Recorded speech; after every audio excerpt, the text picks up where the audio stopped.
Dear students, আমি সৈকত গায়ন। আমার চ্যানেলে তোমাদের সবাইকে আবার স্বাগতম জানাই। আইটিআই সিরিজের এই ভিডিওতে আমরা ম্যাগনেসিয়াম তোমাদের যে চ্যাপ্টারটি রয়েছে সেই চ্যাপ্টারটি নিয়ে আমি আজকে আলোচনা করব। তো তোমরা ভিডিওটি আগে দেখতে থাকো এবং আমার চ্যানেলে আর যদি কেউ নতুন এসে থাকো আমার চ্যানেলটি অবশ্যই সাবস্ক্রাইব করো এবং পাশের বেল আইকনটি ক্লিক করতে ভুলো না, যাতে আমার নতুন ভিডিওর নোটিফিকেশান তোমাদের কাছে সবার আগে পৌঁছে যায়।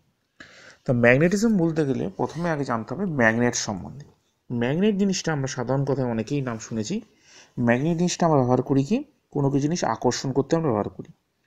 তা ম্যাগনেট আকর্ষণের একটা প্রাচীন ইতিহাস আছে। প্রাচীন ইতিহাসে চাইনিজে প্রথম লোডস্টোন নামে একটা ধরনের পাথর পায়, যেটা সাধারণত আয়রনের অক্সাইড।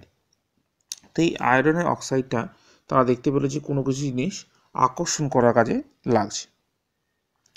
তো এইখান থেকেই আসলে ম্যাগনেটের উৎপত্তি। তা ম্যাগনেটকে আমরা সাধারণত দুভাগে ভাগ করতে পারি। ম্যাগনেট দুভাগে ভাগের মধ্যে প্রথম হচ্ছে ন্যাচারাল ম্যাগনেট আর একটা হচ্ছে আর্টিফিশিয়াল ম্যাগনেট। ন্যাচারাল ম্যাগনেট ওই যে লোডস্টোনটা, সেই লোডস্টোন বা আয়রনের যে অক্সাইডটা, সেই অক্সাইডটাকে আমরা ন্যাচারাল ম্যাগনেট বলে থাকি, যেটা আমরা আকরিক হিসেবে মাটির তলায় পেয়ে থাকি, Fe3O4। আর আরেক ধরনের যে ম্যাগনেট, যেটা বর্তমান যুগে আমরা আমাদের বিভিন্ন প্রয়োজনে আমাদের সুবিধা মতো আমরা ম্যাগনেট তৈরি করে নিয়েছি, সেগুলো হচ্ছে আর্টিফিশিয়াল ম্যাগনেট। আর্টিফিশিয়াল ম্যাগনেটও আবার তার মধ্যে দুটো ভাগে ভাগ করা হয়। একটা হচ্ছে পার্মানেন্ট ম্যাগনেট আর একটা হচ্ছে টেম্পোরারি ম্যাগনেট। পার্মানেন্ট ম্যাগনেট হচ্ছে যে ম্যাগনেটগুলো আমাদের নিজেদের প্রয়োজনে তৈরি করার পর আমরা পার্মানেন্টভাবে তার মধ্যে ম্যাগনেটেশনটা তৈরি করতে পেরেছি। সেগুলো আবার কয়েক রকমের হয়ে থাকে, যেমন bar type, horseshoe type, cylindrical type বা রিং টাইপ, এরকম বিভিন্ন রকম টাইপের আমরা পার্মানেন্ট ম্যাগনেট তৈরি করি, যেগুলো ম্যাগনেটিক যে ফিল্ডটা বা ম্যাগনেটেশনটা ওর মধ্যে থাকে।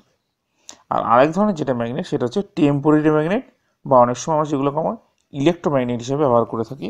এগুলো সাধারণত পার্মানেন্ট ম্যাগনেটের তুলনায় কিন্তু অনেক বেশি পাওয়ারফুল হয়ে থাকে। আমরা যত পরিমাণে আমরা ওর মধ্যে পাওয়ার দেব, সেই পাওয়ার অনুযায়ী ওর মধ্যে কিন্তু ম্যাগনেটিক ফিল্ডটা আরও বেশি পরিমাণে তৈরি হয়। সেটা পরবর্তীকালে আলোচনা করছি। তা ম্যাগনেট প্রধানত এইভাবেই আমরা ভাগ করতে পারি। তো এই হলো মোটামুটি ম্যাগনেটের প্রকারভেদ। এখন ম্যাগনেট সম্বন্ধে আরও অনেক কিছু তোমরা তোমাদের বইতে পেয়ে যাবে। এখানে একটা বিষয় তোমাদের উল্লেখ করে দিই, ম্যাগনেটের সবসময় একটা কেয়ার এবং একটা মেনটেন্যান্সের প্রয়োজন আছে। দুটো জিনিস সবসময় মনে রাখবে, ম্যাগনেটকে কখনোই তোমরা গরম করবে না বা আগুনে উত্তপ্ত করবে না। আর দ্বিতীয়ত, ম্যাগনেটকে কখনোই হাতুড়ি দিয়ে বা কোনো ভারী কিছু দিয়ে আঘাত করবে না, তাতে কি হবে, ম্যাগনেটটা নষ্ট হয়ে যেতে পারে এবং ওর যে ম্যাগনেটিক পাওয়ারটা আছে সেই পাওয়ারটাও কিন্তু নষ্ট হয়ে যেতে পারে। সেই জন্য কী করা হয়, যেগুলো পার্মানেন্ট ম্যাগনেট হয়ে থাকে সেই পার্মানেন্ট ম্যাগনেটগুলো এক ধরনের কার্ডবোর্ড দিয়ে একটা কিপার্স তৈরি করা হয়, সেই কিপার্সের ভিতরে আমরা রেখে থাকি পার্মানেন্ট ম্যাগনেটকে। আর টেম্পোরারি ম্যাগনেটের কথা তো সেটা বলার প্রয়োজন নেই। টেম্পোরারি ম্যাগনেট কী করে, আমাদের প্রয়োজন মতো আমরা এখানে পাওয়ার দিয়ে ইলেকট্রিক্যাল এনার্জি প্রয়োগ করে আমরা সেখানে ম্যাগনেটিক এনার্জি তার মধ্যে তৈরি করি, যেগুলো আমরা আমাদের বিভিন্ন অ্যাপ্লায়েন্স, বিভিন্ন ইনস্ট্রুমেন্ট, সেসব জায়গায় আমরা ইলেকট্রোম্যাগনেট ব্যবহার করে থাকি। তো এবার আসি যে ম্যাগনেটিক সাবস্টেন্সের উপর। ম্যাগনেটিক সাবস্টেন্স এমন এক ধরনের জিনিস যেগুলো হচ্ছে ম্যাগনেটিক ফিল্ড দ্বারা আকর্ষিত হয় বা যেগুলোকে আমরা ম্যাগনেটে রূপান্তরিত করতে পারি টেম্পোরারি ম্যাগনেট হিসেবে। তা ম্যাগনেটিক সাবস্টেন্স তিন ভাগে আমরা ভাগ করতে পারি। প্রথমত হচ্ছে ডায়াম্যাগনেটিক মেটেরিয়াল, দ্বিতীয়ত হচ্ছে প্যারাম্যাগনেটিক মেটেরিয়াল, আর তৃতীয়ত হচ্ছে ফেরোম্যাগনেটিক মেটেরিয়াল। তা ডায়াম্যাগনেটিক মেটেরিয়ালের মধ্যে আমাদের এক্সাম্পল হচ্ছে bismuth, lead, gold, copper, antimony. এগুলো ডায়াম্যাগনেটিক মেটেরিয়াল এই কারণে এর যে পারমিউবিলিটি একের থেকে কম হয়ে থাকে, একের থেকে বেশি হয় না, একের থেকে কম হয়। এই লিস্টের মধ্যে বিসমাথের পারমিউবিলিটি সব থেকে বেশি পরিমাণে হয়ে থাকে, এর পারমিউবিলিটি 0.9998, অর্থাৎ একের থেকে কম হয়ে থাকে ডায়াম্যাগনেটিক মেটেরিয়ালের পারমিউবিলিটি। এরপর আসি প্যারাম্যাগনেটিক মেটেরিয়াল। প্যারাম্যাগনেটিক মেটেরিয়ালের যে পারমিউবিলিটি ওটা একের থেকে কিছুটা বেশি হয়ে থাকে, এক বা তার থেকে সামান্য কিছু বেশি হতে পারে।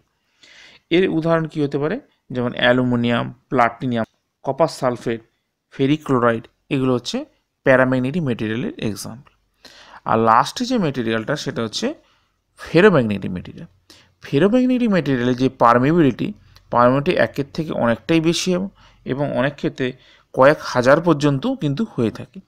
এর এক্সাম্পল হলো যেমন স্টিল, আয়রন, নিকেল, কোবাল্ট, এইগুলো আমরা ফেরোম্যাগনেটিক মেটেরিয়াল হিসেবে আমরা ব্যবহার করে থাকি।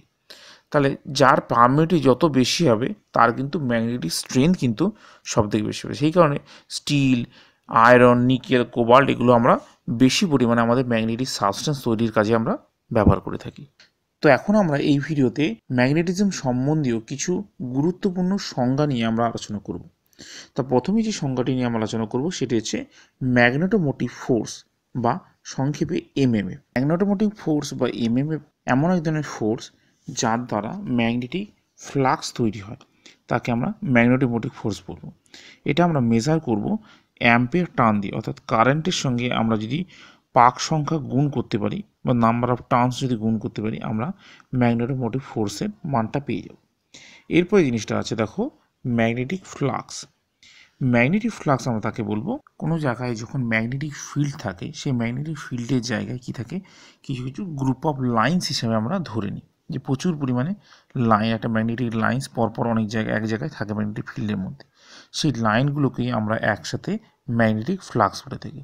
এখানে আমরা ম্যাগনেটিক ফ্লাক্সকে ডিনোট করে থাকি ফাই দিয়ে। ফাই ইকুয়ালস টু আমরা এখানে লিখছি দেখো বি ইন্টু এ। বিটা হচ্ছে ফ্লাক্স ডেন্সিটি আর এটা হচ্ছে area of the magnetic core.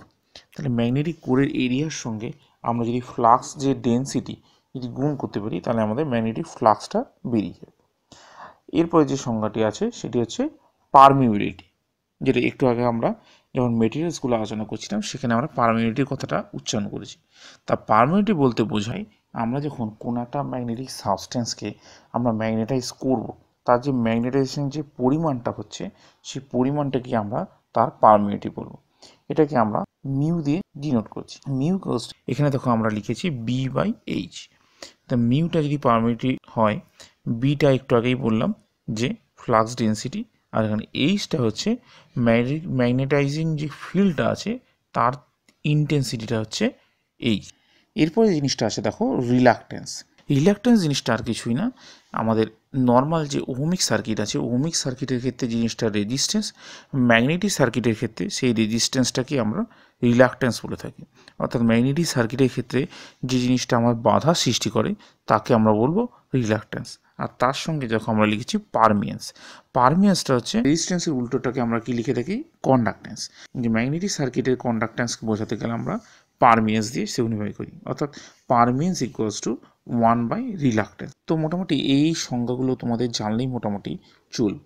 এরপর আসি ম্যাগনেটিজম সম্বন্ধে বিভিন্ন রকম সায়েন্টিস্ট আমাদের বিভিন্ন রকম রুল দিয়েছিল।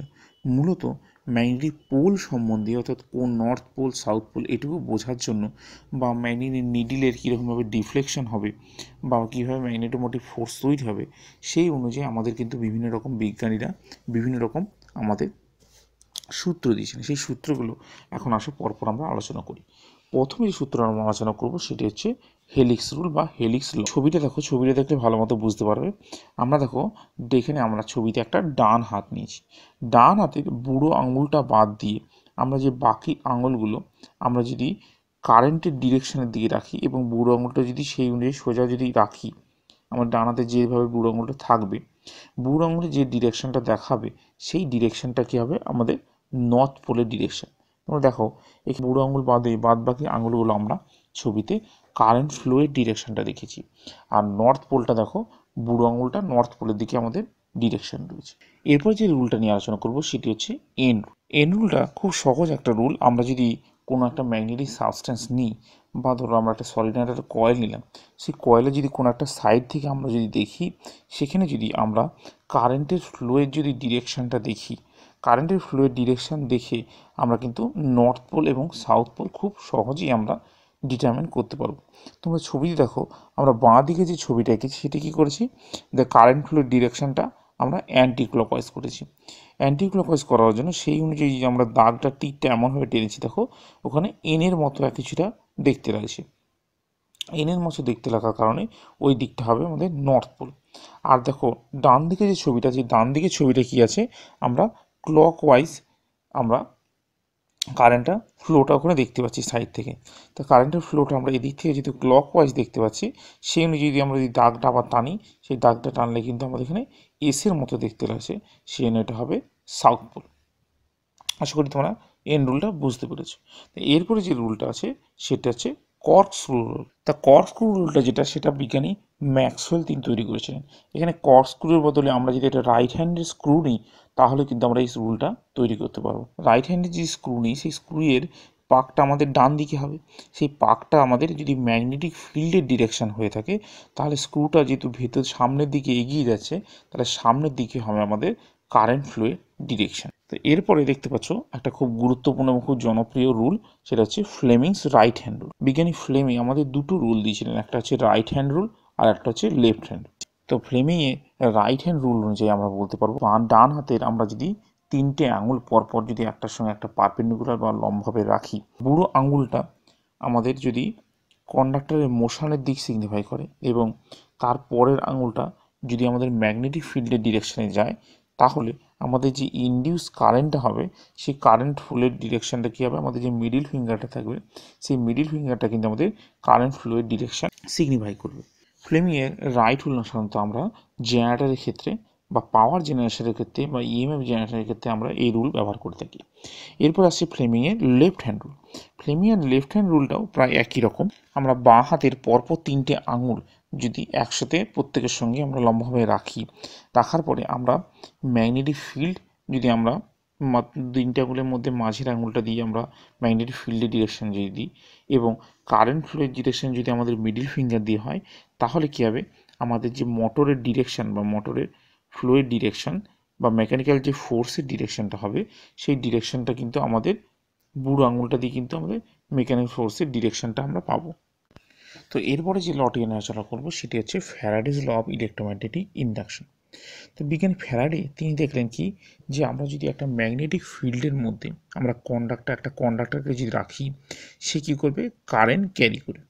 এখন যদি কারেন্ট যদি ইনক্রিজ করে, তাহলে কী হবে, যে ম্যাগনেটিক ফিল্ডটাও ইনক্রিজ করবে। তো এভাবে যদি আমরা একটা কন্ডাক্টরের বদলে আমরা যদি একটা কন্ডাক্টরের তৈরি কয়েল বা উইন্ডিং ব্যবহার করে থাকি, তাহলে কী হবে, প্রতিটা সেকশানের কী হবে, একটা করে ম্যাগনেটিক ফ্লাক্স কী হবে, একসাথে জুড়ে আমাদের ম্যাগনেটিক ফ্লাক্সের পরিমাণ কিন্তু অনেকটা বেড়ে যাবে।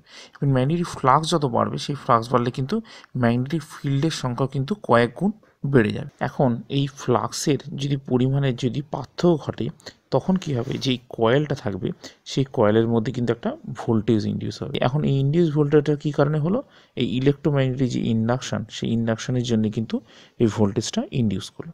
এখন বিজ্ঞানী ফ্যারাডে এই ইনডিউস ভোল্টেজের পরিমাণ জানার জন্য তিনি দুটো আমাদের ল দিয়েছে। তা প্রথম লতে তিনি বললেন, যখন একটা কন্ডাক্টরকে কী করবো, আমরা ম্যাগনেটিক ফিল্ডের মধ্যে রোটেট করাবো, তার মধ্যে কী আছে, যে ফিল্ডের মধ্যে কিন্তু কন্ডাক্টর একটা ভেরিয়েশন করছে, তাহলে কী হবে, যে ম্যাগনেটিক যে ফ্লাক্সের যে লাইনগুলো, সেই লাইনগুলোকে ক্রস করছে বারবার, তাহলে কী হচ্ছে, একটা ইএমএফ কিন্তু এই কন্ডাক্টরের মধ্যে ইনডিউসড হবে। আর তিনি দ্বিতীয় লতে বললেন যে এই ইএমএফটা ইনডিউস হচ্ছে, সেই ইনডিউস ইএমএফের যে পরিমাণ বা ম্যাগনিটিউড, সেই ম্যাগনিটিউডটা আমাদের যে ফ্লাক্সের যে চেঞ্জ ঘটছে তার সঙ্গে কিন্তু সমানুপাতে হারে পরিবর্তিত, অর্থাৎ ফ্লাক্সের চেঞ্জটা যত বেশি হবে তত কিন্তু ইনডিউস ইএমএফ পরিমাণটা বেশি হবে। এখানে আমরা ইনডিউস ইএমএফ সমান আমরা লিখেছি, দেখো, induce EMF equals to number of turns into rate of change of the flux. এখানে আমরা সমানুপাতিক সাইনটা তোলার জন্য আমরা কী করছি, নাম্বার অফ টার্নস দিয়ে গুণ করছি। আমাদের নাম্বার অফ টার্নস যত বাড়বে এবং rate of change of flux যত বাড়বে, অর্থাৎ ফ্লাক্সের পরিবর্তন যত বাড়বে এবং নাম্বার অফ টার্নস যত বাড়বে, তত কী হবে, ইনডিউস ইএমএফের পরিমাণটা আমাদের বাড়বে। এই হলো ফ্যারাডেস ল।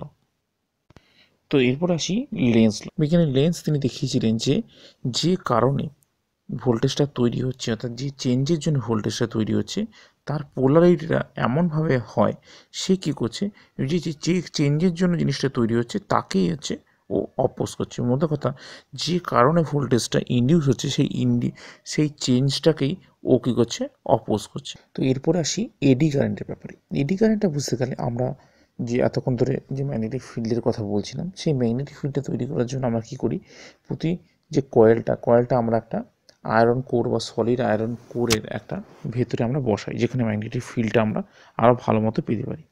এখন যদি সলিড আয়রন কোরের মধ্যে আমরা বসাচ্ছি, সেই সলিড আয়রন কোরটাও কিন্তু একটা কনসেন্ট্রিক সেলের মতো কাজ করে। সেই কনসেন্ট্রিক সেলের মতো কাজ করার কারণে ওখানেও কিন্তু একটা ক্লোজ কয়েল লুপ তৈরি হয় এবং সেখানে একটা কারেন্ট ফ্লো হতে থাকে।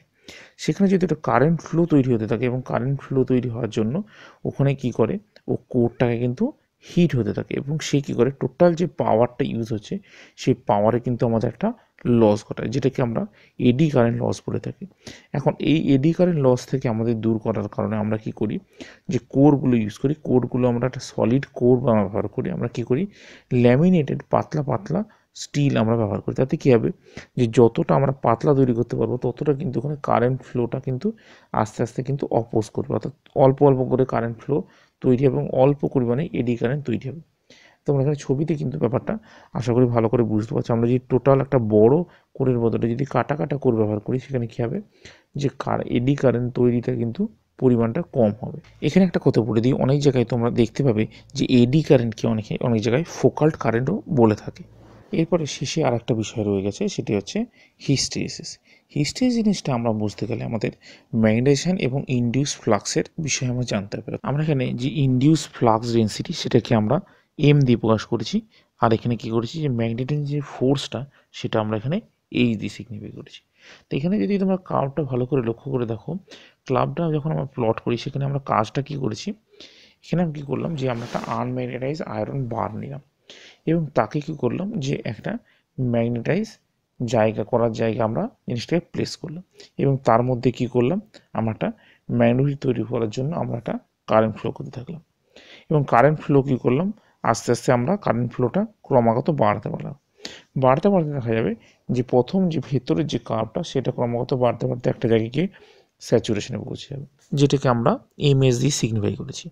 এখন যদি আমরা কি করি, ম্যাগনেটিক ফোর্সটা যদি কমাই, তাহলে কী হবে, আস্তে আস্তে দেখবো আমরা যে ইনডিউস যে ফ্লাক্সটা হচ্ছে সেই ফ্লাক্সটাও কিন্তু আস্তে আস্তে কমছে। কমাতে কমাতে আমরা একটা জায়গায় দেখতে পাবো, যখন আমরা ম্যাগনেটাইজিং যে ফোর্সটা অ্যাপ্লাই করছি সেই ফোর্সটা যখন জিরো করে দিচ্ছি, তখনও কিন্তু ওই যে আয়রন বারটার মধ্যে আমরা কিন্তু কিছুটা পরিমাণ ম্যাগনেটিজম কিন্তু অস্তিত্ব রুখে যাচ্ছে। রোয়ের জন্য কী হচ্ছে, দেখো উপর দিয়ে যে কার্ভটা আসছে সেই কার্ভটা কিন্তু ওই এমআর কার্ভ রয়ে যাচ্ছে, যেটাকে আমরা রেসিডুয়াল ম্যাগনেটিজম হিসেবে বলে থাকি। এবং এই যে ঘটনাটা, এই ঘটনাটাকে আমরা অনেক সময় রিটেন্টিভিটিও বলে থাকি। তাহলে এখন যদি আমরা কি হচ্ছে, যে আমাদের ম্যাগনেটিক ফোর্সটা কিন্তু জিরো হয়ে গেছে, কিন্তু ওর ভেতরে আমাদের কিন্তু কিছুটা পরিমাণ ম্যাগনেটিজম রয়ে গেছে। তাহলে সেটাকে যদি আমাদের নষ্ট করতে হয়, আমাদের কী করতে হবে, যে কারেন্ট ফ্লো যে ডিরেকশানটা সেই ডিরেকশানটা কী করলাম, আমরা চেঞ্জ করলাম। তাহলে কি আমাদের নেগেটিভ ভ্যালু আসবে এবং নেগেটিভ ভ্যালু আসার জন্য আমাদের কী হবে, যে বাদ বাকি কার্ভটা যে এমআর পয়েন্ট থেকে আমাদের যে এইচসি পয়েন্ট পর্যন্ত, সেই পয়েন্ট পর্যন্ত কিন্তু আমাদের কার্ভটা আসবে এবং আসার পরে যদি আমরা ফার্দার ক্লাবটাকে আরও বাড়ানোর জন্য, নেগেটিভ দিকে বাড়ানোর জন্য আমরা যদি আরও ভ্যালুটা বাড়াই, তখন দেখা যাবে কার্ভটা কিন্তু আস্তে আস্তে ওই দাগ বরাবর নিচে চলে আসছে, আমাদের কিন্তু জিরো পয়েন্টে আসছে না। আসার পরে আস্তে আস্তে নেমে নেমে কিন্তু আমাদের নিচের দিকে একটা স্যাচুরেশনে আসবে। এরপরে যদি আসার পরে আমরা যদি কারেন্ট ফ্লোর ডিরেকশনটা আবার পুনরায় আগে যেরকম ছিল সেই ডিরেকশনে বাড়াই, তখন কী হবে, আবার দেখো এই ডান দিক দিয়ে যে কার্ভটা আস্তে আস্তে নিচের দিক থেকে উপরে উঠছে সেটা আবার ওই কার্ভের কাছে এসে উপরে উঠবে। তাহলে কী হবে, এখানে একটা বড়, দেখো বাইরের দিক দিয়ে একটা বড় লুপের তৈরি হচ্ছে। এই লুপটা যে তৈরি হলো, এই লুপটাকে আমরা কি বলবো, হিস্টেরিসিস লুপ। এখানে একটা বিষয় তোমরা তাহলে লক্ষ্য করো, যে আমরা যত তাড়াতাড়ি ম্যাগনেটাইজিং ফোর্সটা অ্যাপ্লাই করছি, ঠিক তত তাড়াতাড়ি কিন্তু ওর ভিতরে ম্যাগনেটিজমটা জ্যান্ট হতে পারছে না। আবার যত তাড়াতাড়ি আমরা জিনিসটাকে নষ্ট করার চেষ্টা করছি বা কমাচ্ছি ফিল্ডের পরিমাণটা, তত তাড়াতাড়ি কিন্তু ওর ভিতরে ম্যাগনেটিজমটা নষ্ট হচ্ছে না। অর্থাৎ এখানে একটা ল্যাগিংয়ের ব্যাপারটা চলে আসছে। যত আমরা ওটা কিন্তু যে ম্যাগনেটিক যে ফ্লাক্স ডেন্সিটিটা সেটা কিন্তু অত তাড়াতাড়ি জিনিসটা নষ্ট হতে পারছে না। সেই কারণে কী হচ্ছে, আমাদের এখানে যে ম্যাগনেটিক যে আমরা ফোর্সটা অ্যাপ্লাই করছি বা কারেন্ট ফ্লোটা করছি, সেই কারেন্টটা আমাদের এখানে একটা লস চলে আসে। এই লসটাকে আমরা কিন্তু বলবো হিস্টেরিসিস লস। তো আশা করি বিষয়গুলো তোমরা বুঝতে পারলে। তোমরা তোমাদের বইটা যদি পড়ো, বইটাতে কিন্তু আরও ডিটেলসে অনেক কিছু বিষয়গুলো পেয়ে যাবে। তা তোমাদের যদি বুঝতে কোনো সমস্যা হয়ে থাকে আমাকে অবশ্যই তোমরা কমেন্ট বক্সে জানাবে এবং তোমাদের বন্ধুর সাথে কিন্তু অবশ্যই শেয়ার করো। আর ভিডিও যদি ভালো লাগে তাহলে ভিডিওটি কিন্তু অবশ্যই লাইক করো। ধন্যবাদ।